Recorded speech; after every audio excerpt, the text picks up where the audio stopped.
抽丝剥茧，还原案件真相，探索人性真假善恶，大案纪实。二奇兄弟啊，制造了3起命案，背负7条人命。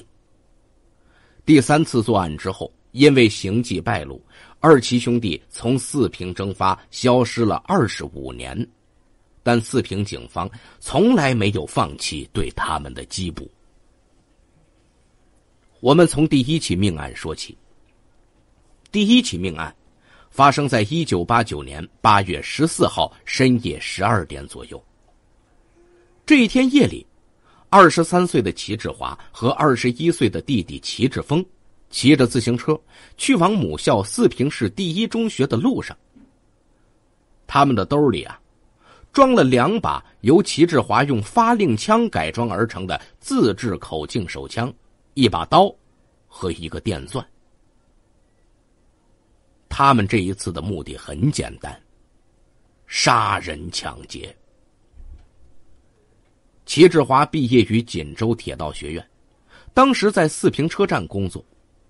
齐志峰呢，就读于长春财税专科学校，当时刚上学1年，正放暑假。四平一中在当地声名卓著，每年暑假都有学生选择在这儿复读。学生们的学费啊，都存放在财会室的保险柜里。曾经在这儿上学的齐志华对学校的情况了如指掌。齐志华和弟弟走进学校大门，注意到门卫室的更夫马某。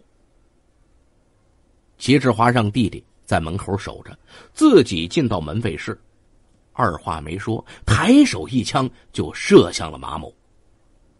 马某时年63岁，被枪击中之后倒在地上，但是没有死亡。一见这情形，齐志华当即拿出刀，又连扎了10刀，把马某扎死。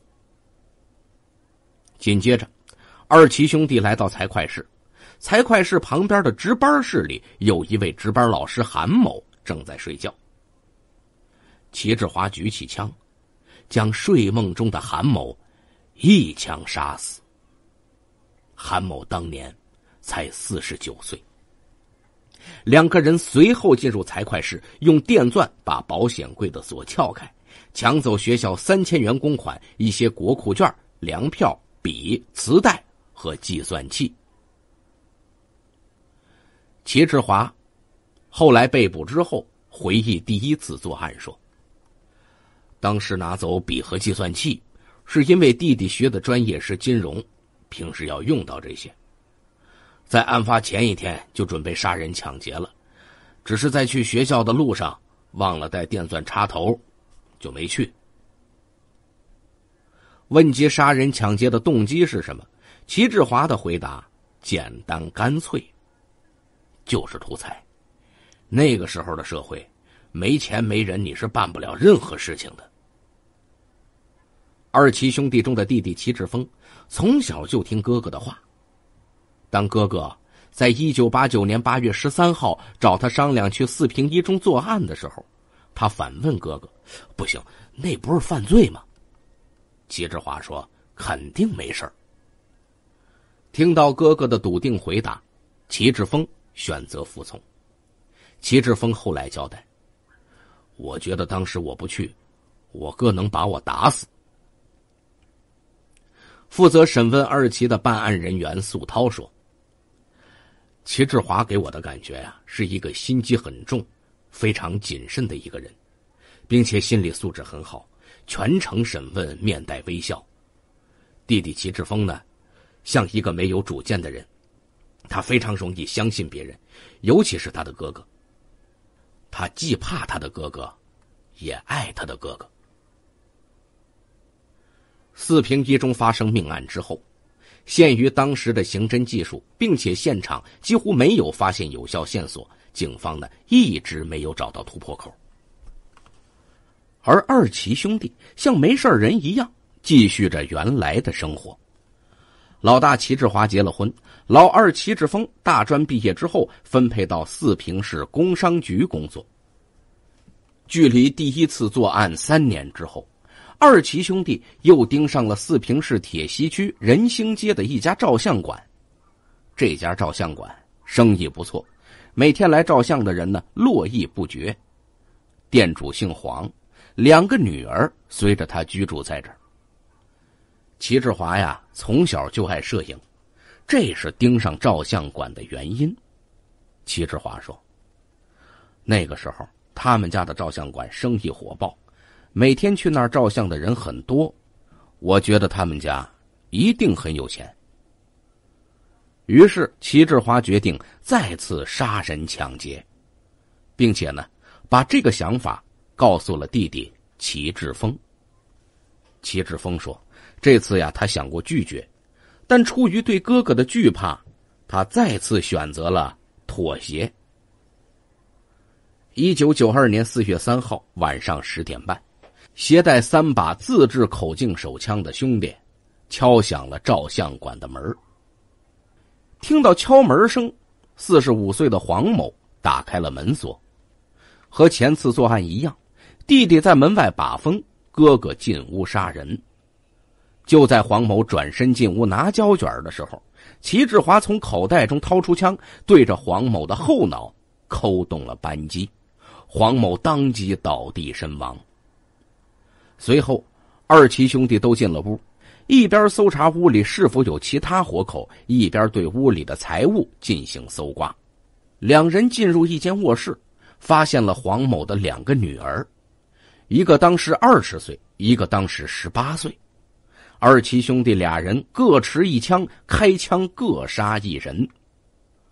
齐志华交代，搜刮一通之后，2人只找到10几块钱、6、7台照相机和一些器材。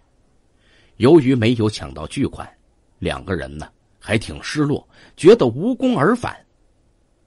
这起枪击灭门惨案发生之后，四平警方高度重视，全力展开调查。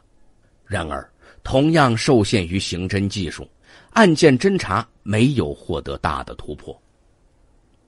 第2次作案以后，二奇兄弟继续过着各自的生活，而此次作案时，齐志华的妻子已经怀有身孕，她对丈夫持枪杀人这事儿一无所知。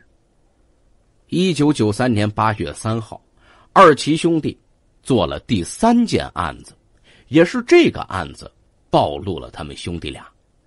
从此在警方的围追堵截中，兄弟俩消失无踪，逃亡了25年。二奇兄弟第3次作案呢，遇害的是四平市税务局局长张某杰。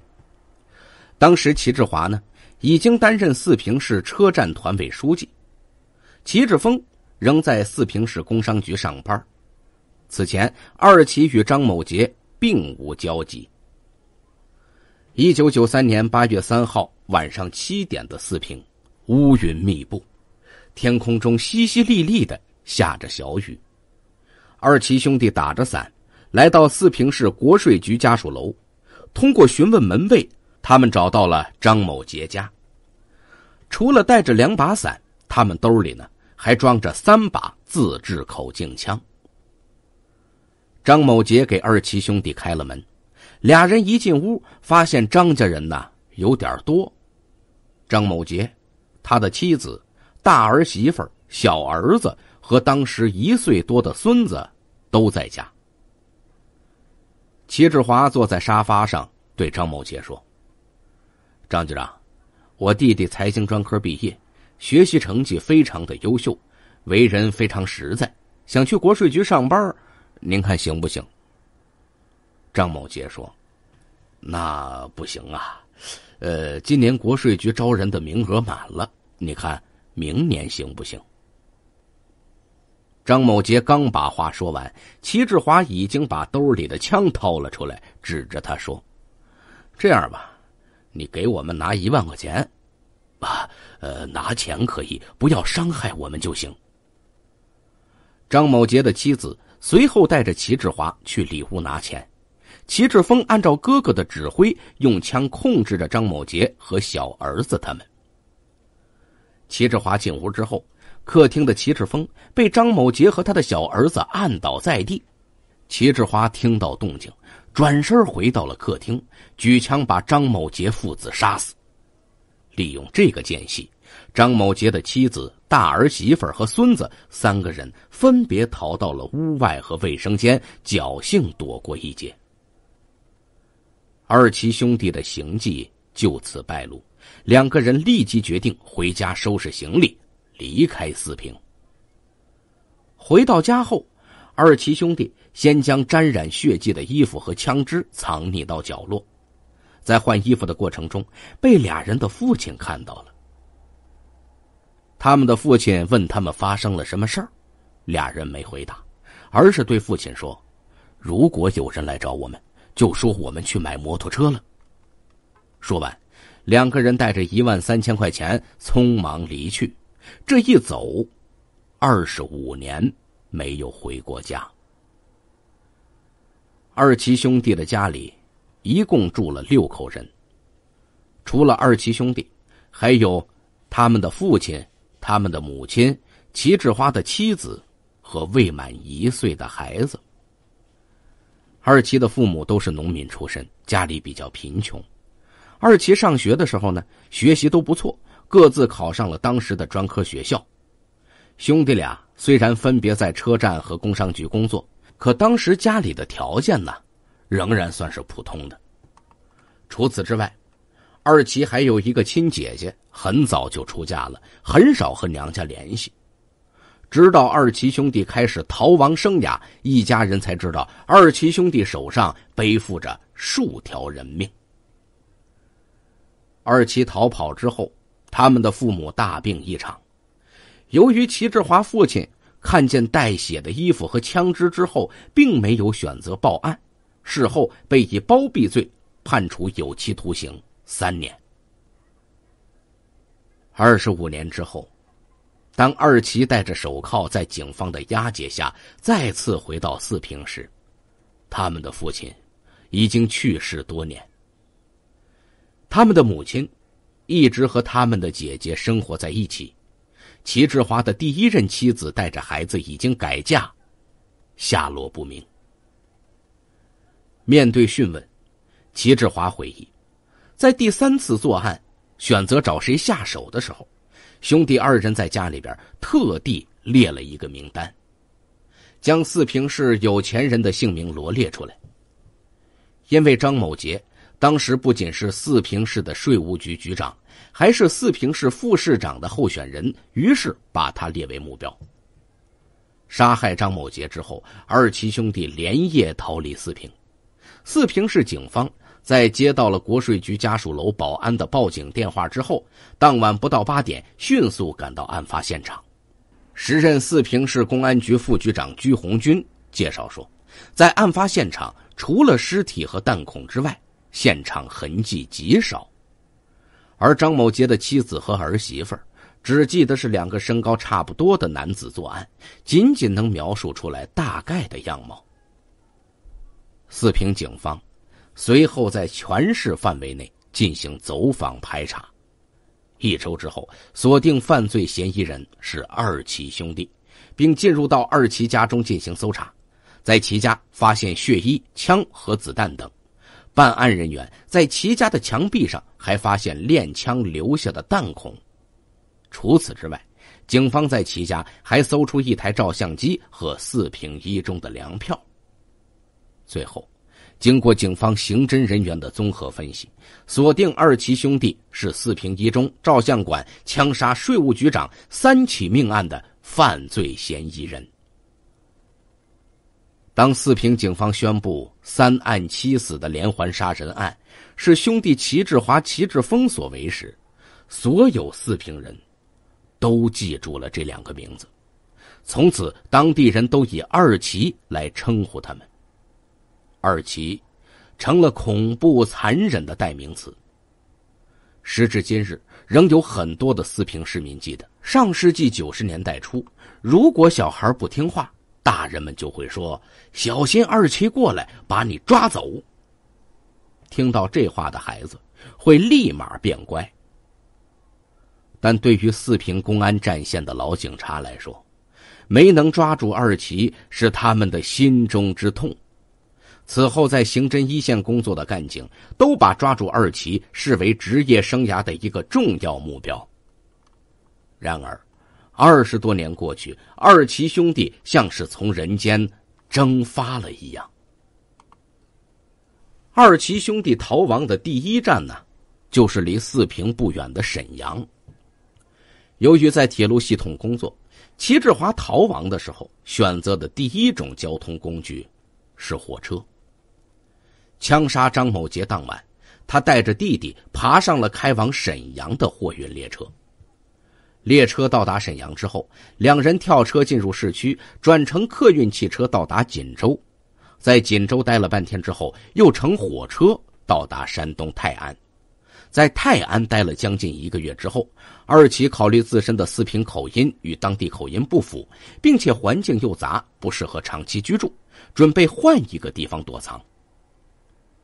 由于兄弟俩从小就都惦记黄山的美景，于是商量，咱俩别哪天被抓了，连黄山都没去过，咱这一辈子就白活了。于是兄弟俩又去黄山玩了2天。在黄山玩的时候啊，二奇兄弟发现自己不服南方的水土，不宜久居。考虑到应该往人烟稀少的地方逃，不容易被发现，两个人在1993年秋末冬初逃窜到内蒙古呼伦贝尔市鄂伦春旗。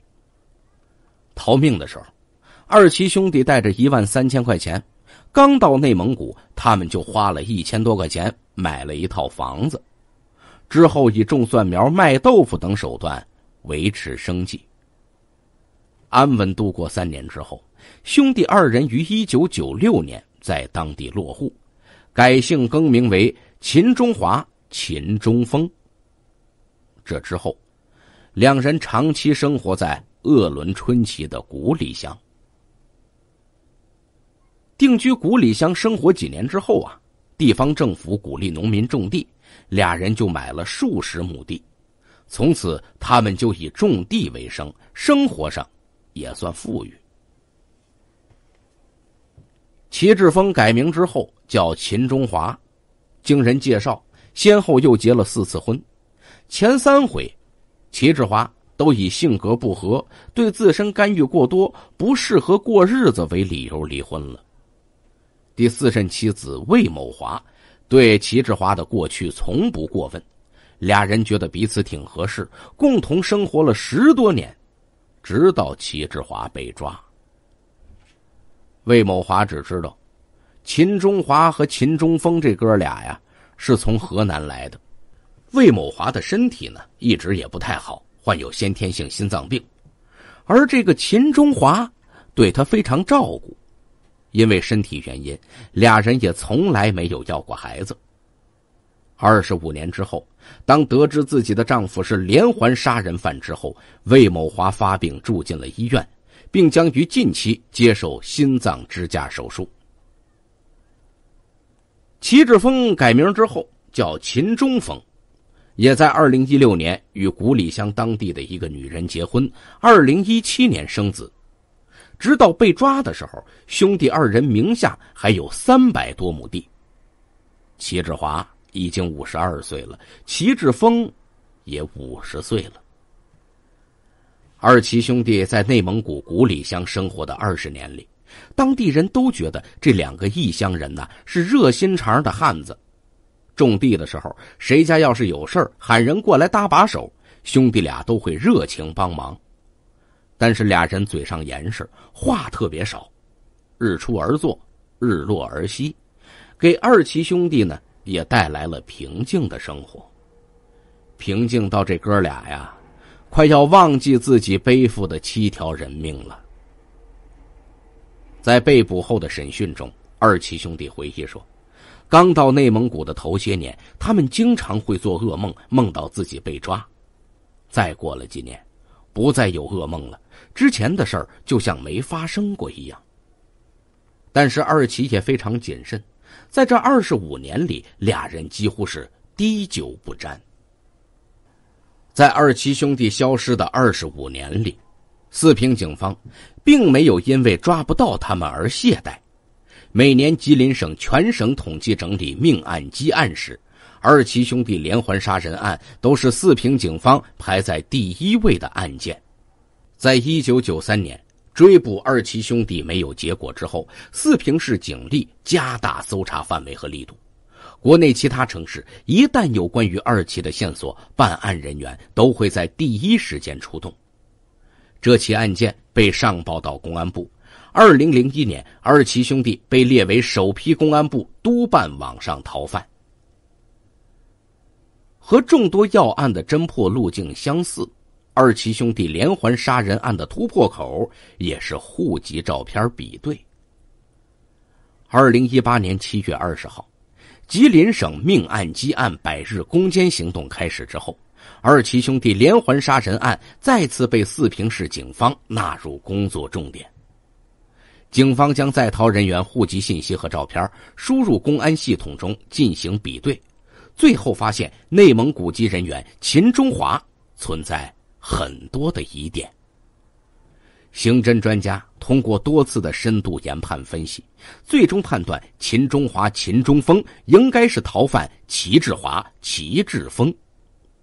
8月5号，四平市副市长、公安局局长杨维林下达命令，由四平市公安局常务副局长朱军带领四平市公安局核心警力，驱车1000多公里前往内蒙古呼伦贝尔市鄂伦春旗，准备实施抓捕。